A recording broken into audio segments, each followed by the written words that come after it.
Good afternoon, everybody. I'm delighted to be here. My name is Pete Ward. I'm the co-founder and CEO of Humanity. And we have with us some incredible guests, some leaders in their field in investment of European health tech. We have Marissa Butler from Earlybird. We have Eckhart Weber from Heal Capital. And we have Greta Anderson from Balderton Capital. Today, we're going to be talking about the European investment climate for health tech, how it compares to the US, what we're seeing that's exciting, what's the opportunities, what are the challenges, and ambition for the sector. So just to give you guys a bit of context, you may have seen a report from Deloitte where they looked at the overall health industry ecosystem and how it represents 3.8 trillion. It's about 18% of gross domestic product in the US alone. And so it's not surprising, I guess, for our audience to hear that, investors are really interested in the space and to place their bets in it. And so if that trajectory continues, health spending could triple to nearly 12 trillion by 2040. That's 26% of GDP. So if that's going to be a trend that we continue, then there's clearly going to have to be some trends that we kind of keep up with. And so from their perspective, it's trends like radical interoperability, consumerism, and early detection or prevention of disease. Now, if you look at 2021 in particular, it's been a seismic year. In terms of digital health investment, the US has seen 29 billion across 729 deals with an average deal size of nearly 30 million. And essentially, that set to continue. We've seen a great Q1. It's not quite as high as the Q1 of the previous year, as we're seeing the market starting to change a little bit. So hopefully in the presentation of you guys sharing your experiences, you can tell us a little bit about that too. So before we jump into some of the nitty gritty, I'd love for each of you, if you could just take a few moments to introduce yourselves, give some context on your fund's investment and in the digital health space. And let's start with perhaps Greta. Hi, so I'm Greta Anderson from Balderton Capital. For anyone who doesn't know us, we're a multi-stage venture firm based in London, investing across Europe. We're a generalist fund, but with a pretty strong track record in the digital health space. Companies like Helix, which uses AI drug discovery to develop new treatments for rare diseases, Kaya Health, the largest MSK platform worldwide, Sophia Genetics, which we exited last year, which is a genomic and radiomic analysis platform. And more recently, Zoe, which helps consumers understand how their individual's bodies react to food, and also Avi Medical, which is a data-driven healthcare provider, which is reimagining the modern GP practice. Terrific. Thanks, Greta. How about you, Eckhart? Yeah, thanks for having me. And also, great to be here. Eckhart, partner of Heal Capital. We are a Berlin-based fund that is only specialized in health tech.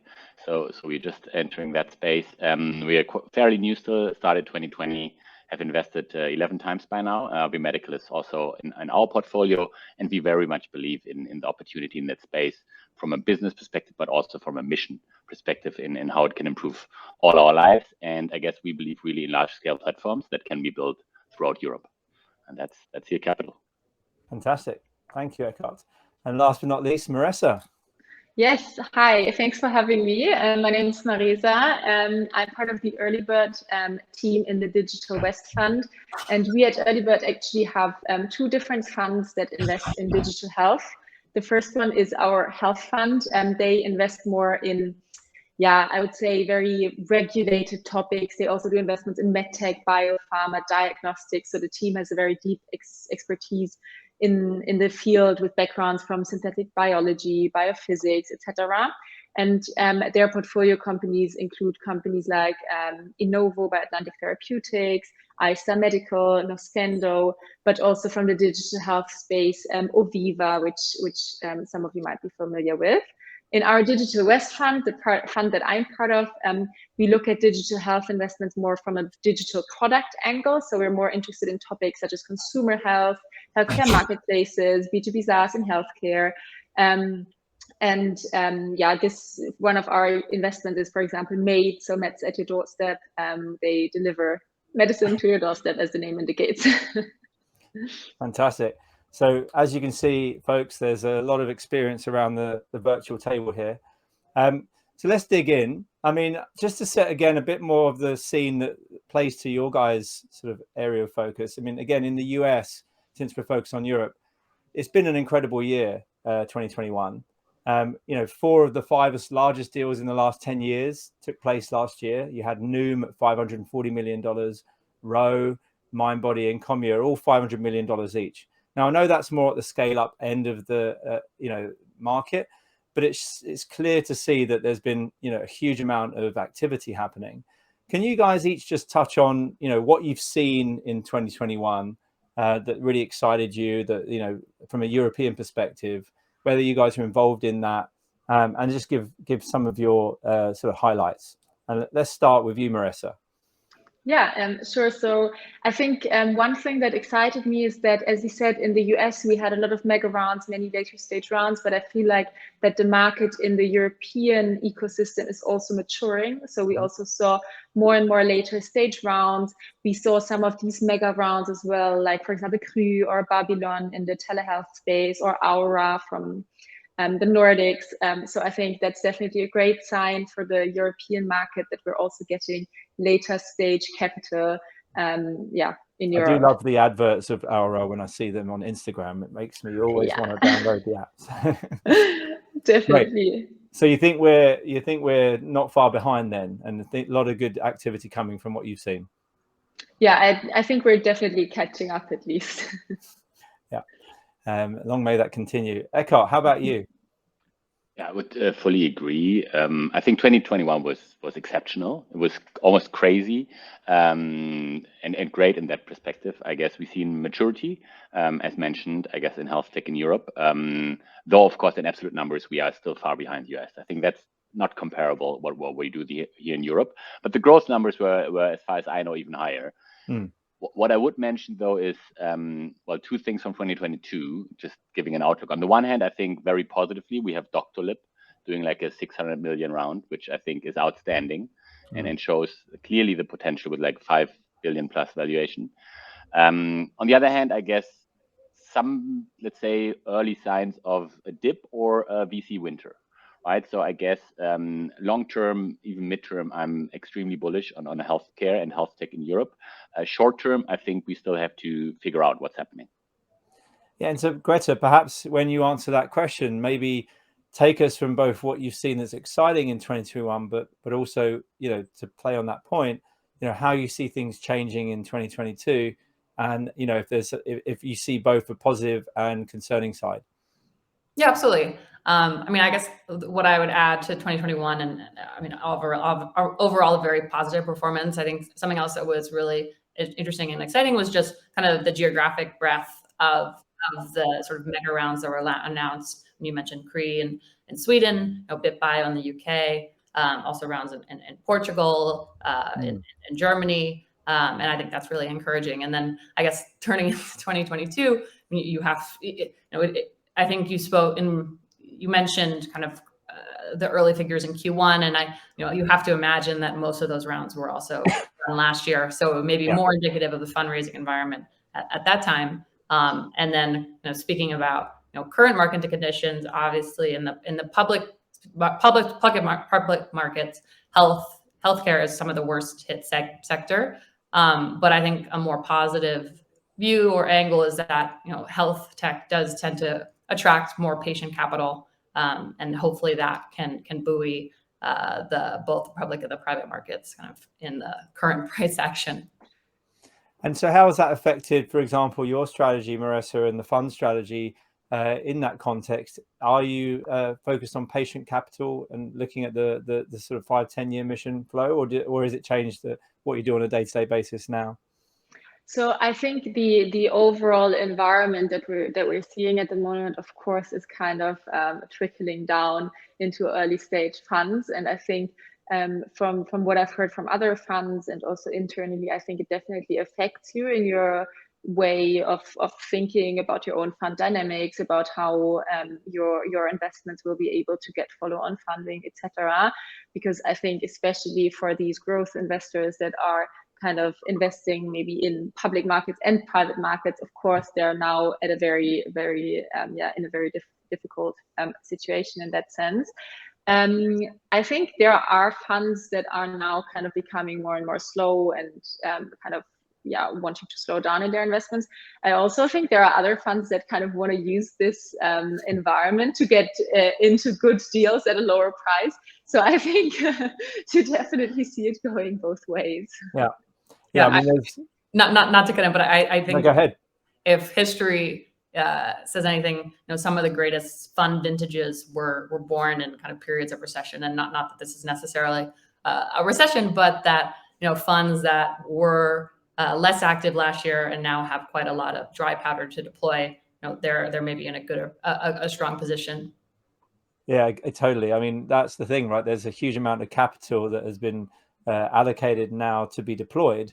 And so if you're going to get the returns, you need to start, making some bets. And is that something that, from your side, Eckhart, is it something that affects what you do on a day-to-day? Absolutely. And I think we try to think also on what are the further effects of that on our investment approach. And I fully agree with what has been said.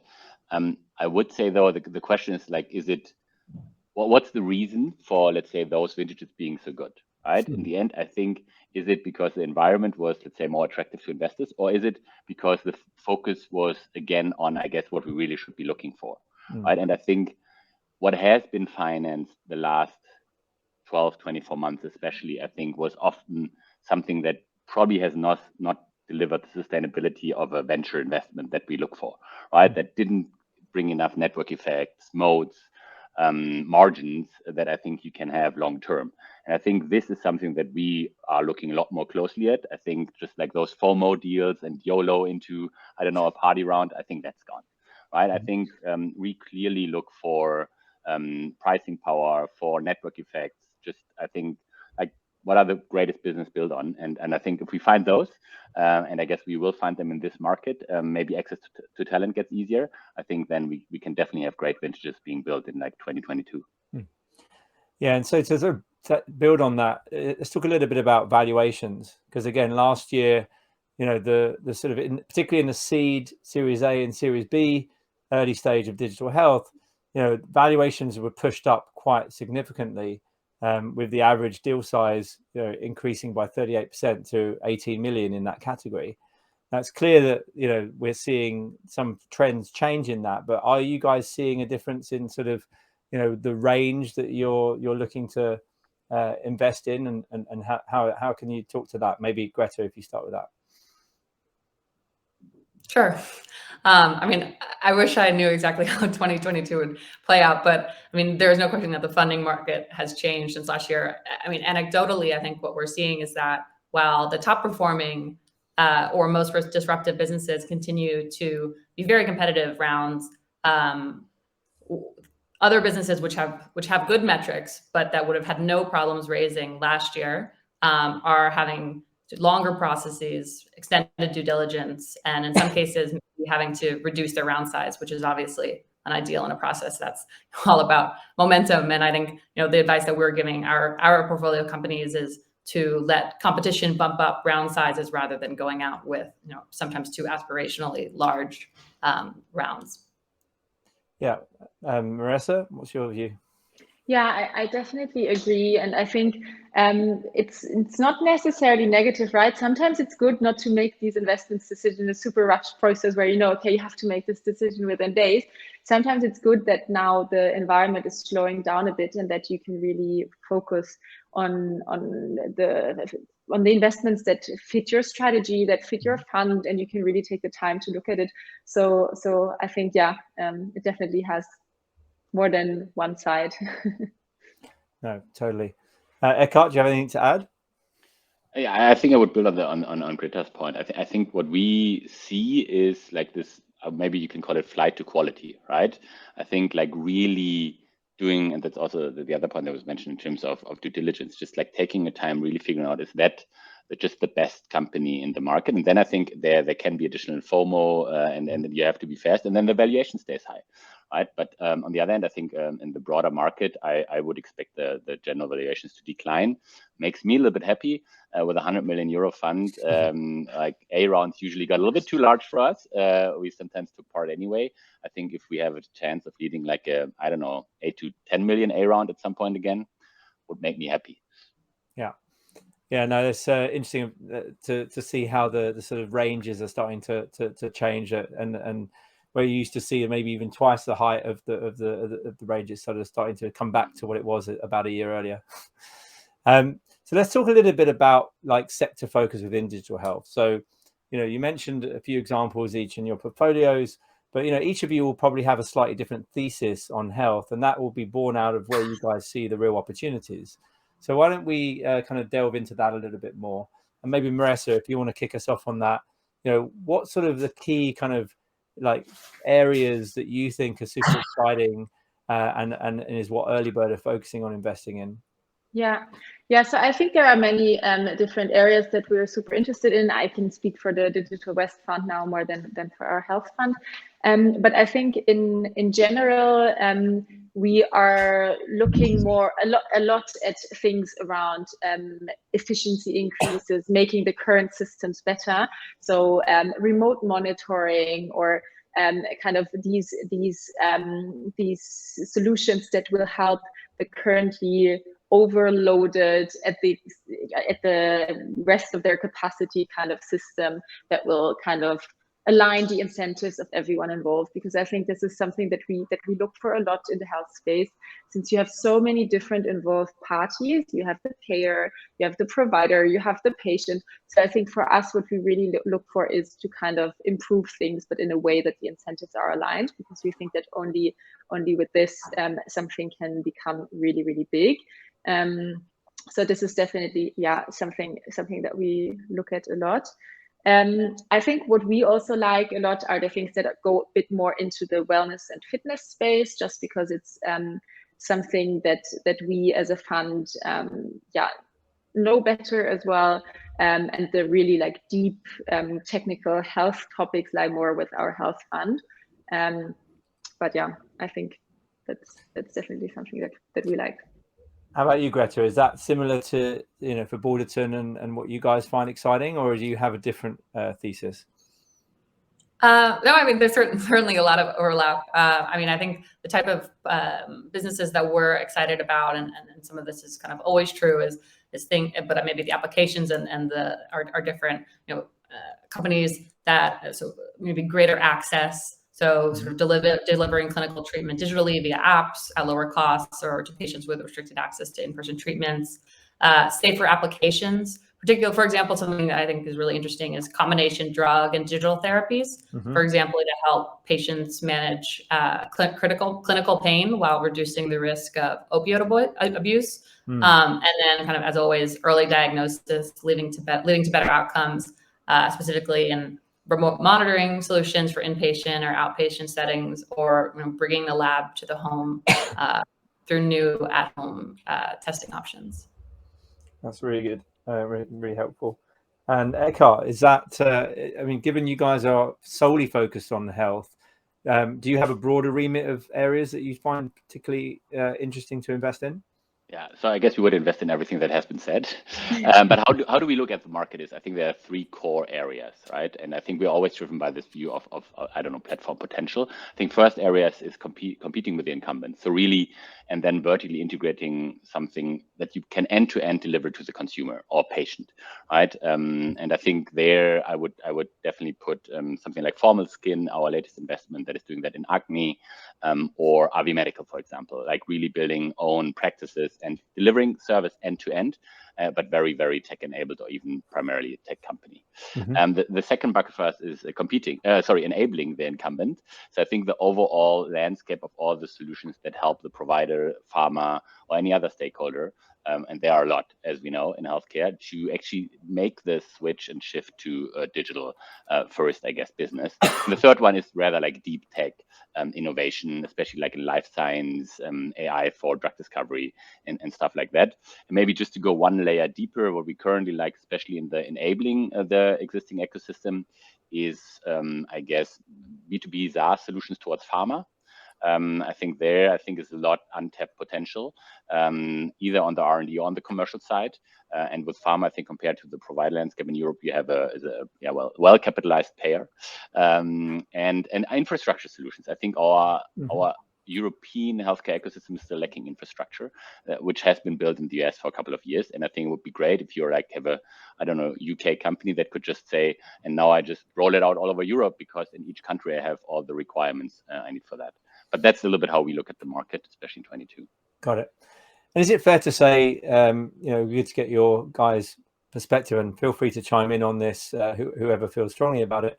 But, from my experience, there's a big difference between a biotech or life sciences fund versus, say, a generalist fund that invests in digital health. They're almost like completely different, methodologies and focuses. And, I know, Marisa, you mentioned you have a health fund specifically, probably focused a little bit more on that. Do you guys divide that up in that same way, or do you think that's, there's a good reason for that? And maybe just talk to that a little bit so that our audience can understand the sort of nuances. I mean, I think our view on this is pretty clear, since we did divide these two topics, and our health fund is also looking at digital health. So I think for them, they can also look at it from a more kind of digital health point of view. But I think to really evaluate medtech, biopharma deals, etc., you really need a very specific background. And I think that like this generalist business background that many people in generalist VCs have, you're just not really set up for success, or it's just not what you can understand super easily. So I think our take would be that for these topics, you should rather be very, very specialized. But I mean, happy to hear any other thoughts on this. Anyone else? So maybe quickly, because I think, thanks for the question.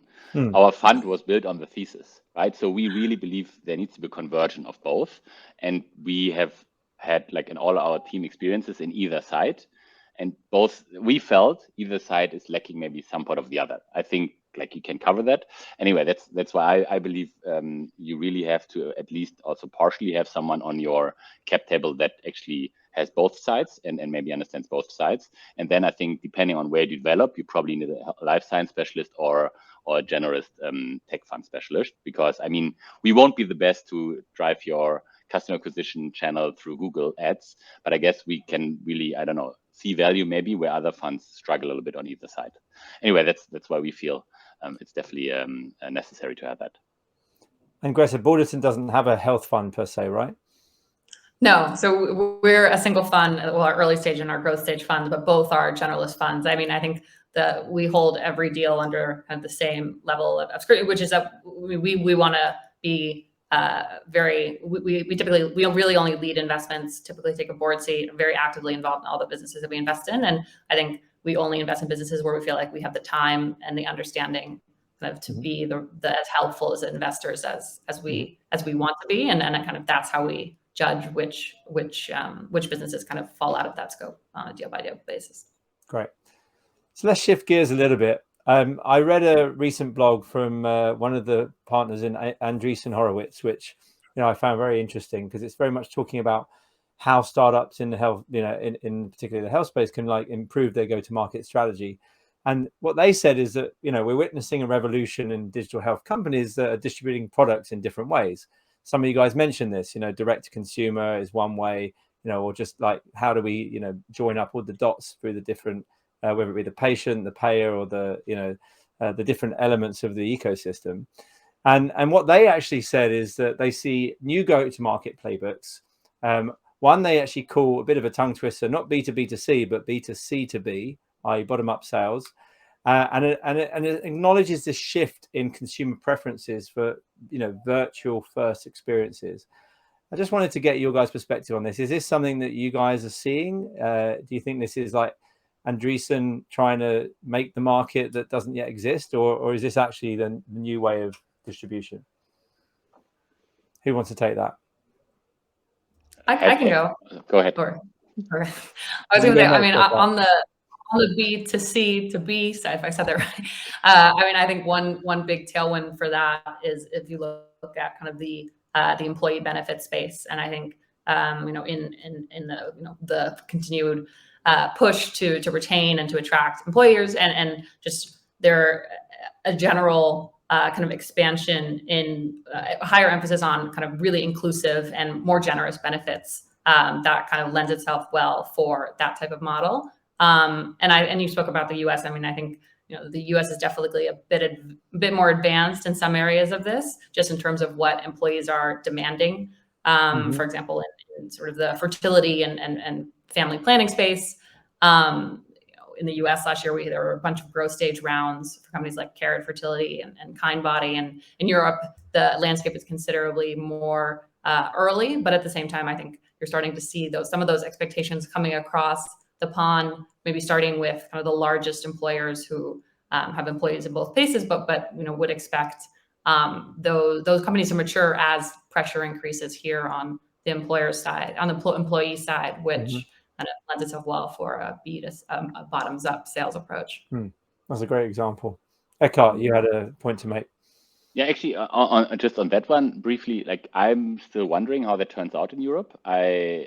We haven't invested in that space, although we look at a lot of those companies, and I believe there are some areas where I fully believe employers should provide for their employees. But on the other hand, we have very strong, I guess, national payer sick fund kind of system. So there I'm still like very interested in how it turns out. But other than that, I fully believe in that model in terms of basically using, I don't know, product-led growth or user-led growth. And we very much believe in it also in this, let's say, D2C space.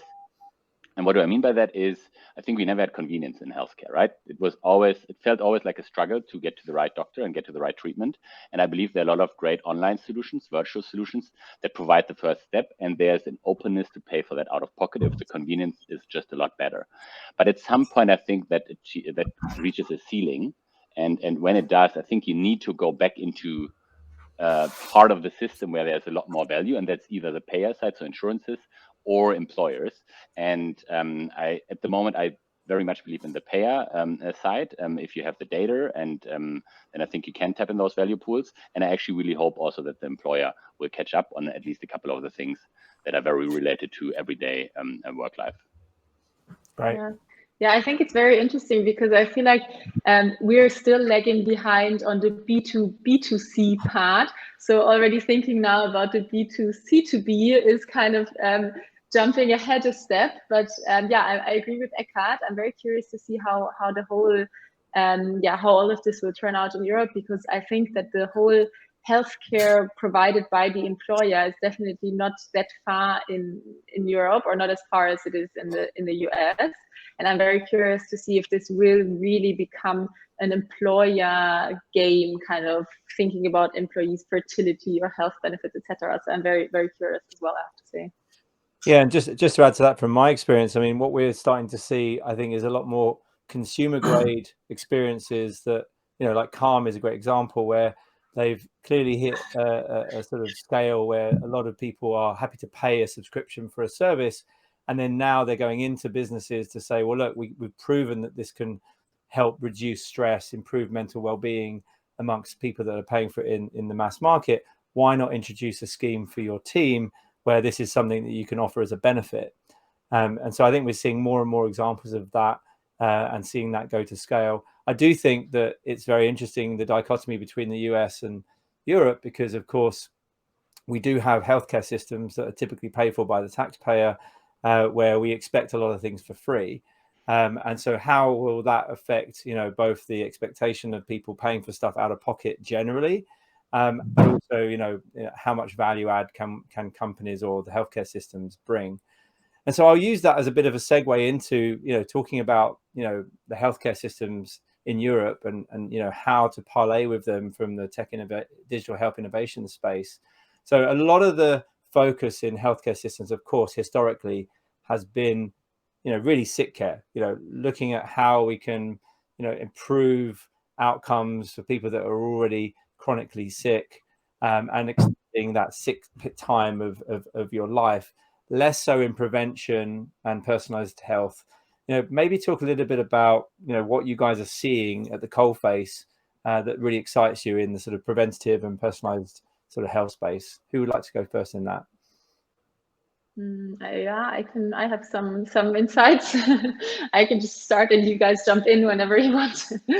I think what I'm very excited about is the use of many novel biomarkers in the prevention space and personalized health space. So I think many things that are more common in the US already are now finding their way to Europe, like, for example, glucose tracking that was originally only used in kind of diabetes care that is now really used as well for fitness and wellness purposes, but then also like other things like, I don't know, at-home blood tests, urine tests, etc. I think like all of this is very exciting because people are just getting to know themselves better and really trying to kind of improve their fitness and wellness. So I think all these different biomarkers that are now kind of used are definitely super exciting, and I'm excited about what else is to come. No, totally. Anyone else want to take that?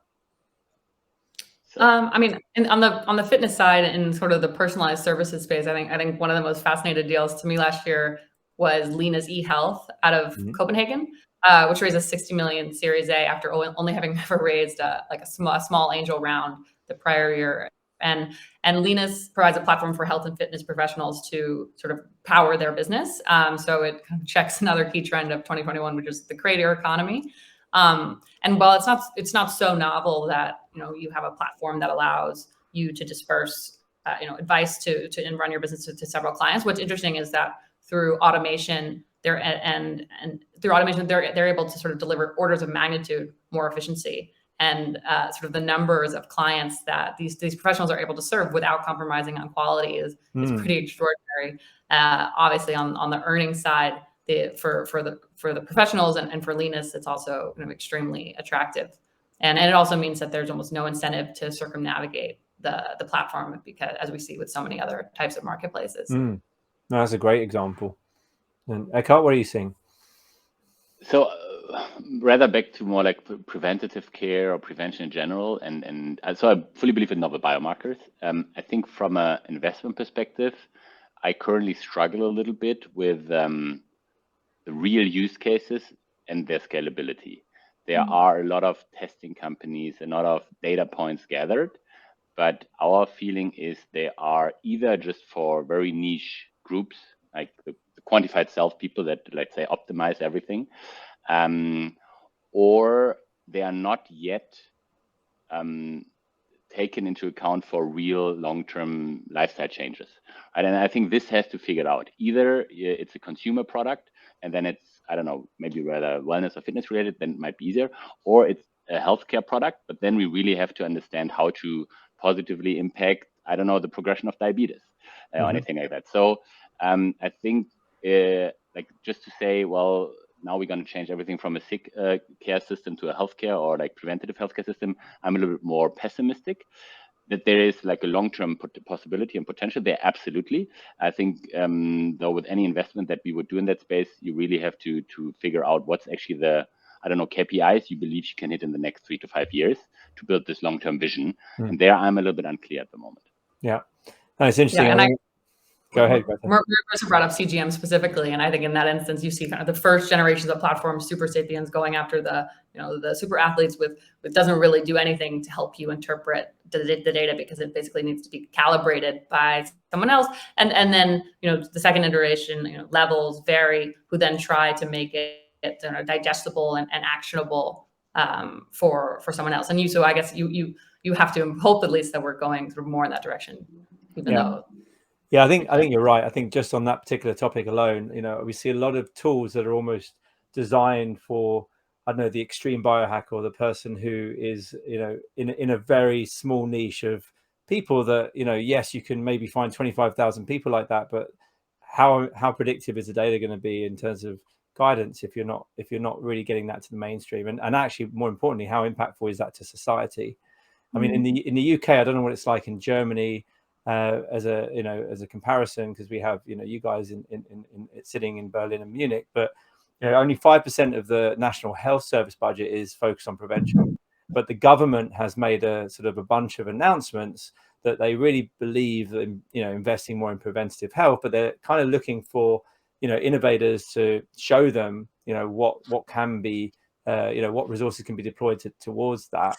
and that they will, that, you know, that to try and democratize that health disparity between those who have access to things and those who don't. Are you guys seeing similar trend in Germany? I think that I see a lot of initiatives. On that topic, I often fall back to, like, humans are lazy, right? If there's a pill that helps me at some point, and by the way, also interesting new companies popping up there on the obesity space with new pills helping you to lose weight quite fast. Very, very strong traction. But if that's the easy way out, well, I still want to go to McDonald's. Right? So I'm with all the prevention, I think in the end you need a pain point, right? You need people who feel they have a problem they want to solve. And I think those initiatives won't solve that. We need good entrepreneurs. And I think those levels and very examples are very good in that. I think you need good feedback loops. You need good data. You need good recommendation on what you can do. Maybe I always like to call it like the minimum change for the biggest impact, right? Stay lazy, but still improve something. And I think if entrepreneurs, and we have to bet on those here, I guess, rather than initiatives, if they figure that out, I think it's going to be massive businesses. Yeah, and I think, sorry. No, go ahead. I don't want to interrupt you. I think what I find also interesting is that now we saw this first wave of many testing companies going D2C, etc. And I think it's interesting because I feel like now there are also many players emerging that are going more into the infrastructure for these D2C companies, like providing the testing infrastructure, connecting labs, etc. So I think we're definitely not there yet, but I think just this whole movement does have potential. And speaking of movement, let's move to, you know, the future. If we were to like cast our minds to what things look like in the digital health space in, say, 5 years' time, you know, if we just spend the last few minutes of our call just like, I guess, you know, giving our audience a sense of what's coming down the pipe, what are we seeing that's, you know, just super exciting, and, you know, what can we expect these entrepreneurs to bring to market, you know, in the next 5-10 years? Who wants to take that? All right, well, I can kick things off. So, so obviously, one of the things I'm seeing is in sort of health span longevity space is, like you mentioned it earlier, Eckhart and Marissa, that, you know, novel biomarkers that previously have not been used, even in clinical application, are starting to become more recognized, and it's thanks to these data sets that are opening up. So I think what we're going to see, one of the trends I think we're going to see, is the sort of opening up through federated learning, these different data sets that were once kind of kept very much, proprietary, whilst still preserving the personally identifiable data, and then seeing these feedback loops of discoveries by training models on these systems becoming much more readily available. And I think that, just in terms of the cycle to discovering new novel ways to use drugs, or to actually, you know, apply efficacy to different therapies and health interventions, I think will change, you know, a lot of what, you know, we see today in terms of our almost like archaic understanding of, oh, we did a clinical, not a placebo, not a double-blinded trial, and we said, oh, 70% of people get an improvement from this vitamin or this intervention, but we have no sense of knowing whether it's better for men or women or people of different age groups or different attributes. So I think that's one of the trends I think that is really exciting. Yeah, I think in general, this personalization, I often think about kind of the ways that things will change in the treatment value chain. So from kind of monitoring and prevention over diagnosing, treating, etc., managing, monitoring. And I think, like, at the beginning and the end, you will definitely have this great personalization, as you said, that you will be able to prevent for every person, like specifically at what's best for them. I think what I'm also really excited about is in the treatment space, the interplay of online and offline. And I think we're definitely not there yet. I feel like a lot of it is at the moment very separate streams. You either have like these telehealth players where you go when you have like once-off interactions, or you have like your doctor where you go for really kind of treatments, etc. And I'm very curious, and I think there's a lot of potential to kind of link these two streams and really make it one experience that has online and offline touch points, kind of.